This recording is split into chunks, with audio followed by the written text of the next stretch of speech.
RCF. Par Monts et par Vaux, Didier Rodriguez.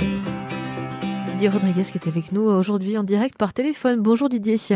Bonjour Marie, bonjour à tous les auditeurs. Vous nous emmenez dans les monts de la Madeleine, à Saint-Just-en-Chevalet, pour nous faire découvrir une histoire, celle d'une famille de matelassiers exactement. Oui Marie, c'est l'histoire d'une entreprise artisanale plus de 4 fois centenaire qui aujourd'hui conçoit et fabrique sommiers, matelas et tout plein d'accessoires pour bien dormir. Jean-Michel Brisset-Châtre dirige cette petite entreprise familiale qui s'appelle Cardelaine, mais son plus lointain ancêtre, connu à la fin du XVIe siècle, en 1592, était maître tanneur, c'est-à-dire qu'il travaillait le cuir. Une activité qui va se poursuivre jusqu'à la Révolution française où la famille Châtre va commencer à travailler la laine pour fabriquer du fil, des couvertures piquées et petit à petit faire des matelas.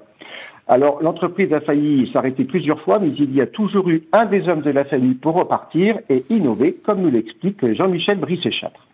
Plusieurs fois, l'entreprise n'aurait pas dû subsister et à chaque fois, il y a eu une nouvelle personne qui a repris l'activité de cardage de laine. C'était le cas après la guerre de 14, où normalement, c'était pas forcément prévu que l'activité perdure avec l'un des fils de la maison. Et du coup, au retour de la guerre de 14, mon arrière-grand-père s'est installé, il s'est marié et à la suite du partage de l'héritage, il s'est retrouvé avec la carderie et il a poursuivi l'activité. Mais au début, il pensait faire tout autre chose. Et à chaque génération, c'est un petit peu un nouveau challenge. C'est-à-dire, on sait qu'on part dans une nouvelle période, même si on a un métier de base, on part comme si on repartait à zéro. C'est-à-dire, on garde toujours le savoir-faire qui est transmis, qui est une base, mais à chaque fois, on essaye de s'adapter à l'époque dans laquelle on est.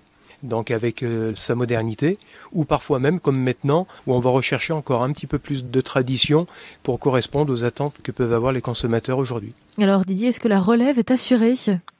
Eh oui, avec Thomas, qui est la 7e génération de matelassiers de la famille, qui a rejoint l'entreprise depuis quelques mois. Alors Jean-Michel Brisset parlait de tradition, eh bien Cardelaine est depuis quelques années labellisée entreprise du patrimoine vivant, tant à cause de son savoir-faire que du matériel qu'elle utilise. Ce qui nous permet d'être entreprise du patrimoine vivant, c'est lié au savoir-faire, du fait que justement on travaille principalement manuellement. En proportion, pour 10 heures de travail pour un produit, il y a 1 heure de travail mécanique. Et tout le reste est fait à la main. Ceci aussi bien pour les matelas que pour les sommiers ou d'autres produits que l'on peut avoir dans notre production. Mais l'autre élément important aussi qui est lié à l'entreprise du patrimoine vivant, c'est par rapport au patrimoine de l'entreprise, c'est-à-dire au matériel. Et on possède énormément de vieilles machines, notamment des anciennes cardes, dont la plus ancienne date aux environs de 1848, et d'autres anciennes machines, par exemple des vieilles machines qu'on appelle éléphants, qui datent des années 50 et qui sont utilisées pour la fabrication des couettes. Alors Didier, qui dit entreprise artisanale ne dit pas pour autant entreprise plutôt poussiéreuse et un peu hors du temps, hein. Non, pas du tout, c'est même le contraire, puisque Cardelaine est une entreprise branchée, connectée, qui utilise pour les outils de communication modernes, tous les outils de communication modernes pour se faire connaître. Aujourd'hui, on ne peut plus communiquer comme on le faisait auparavant.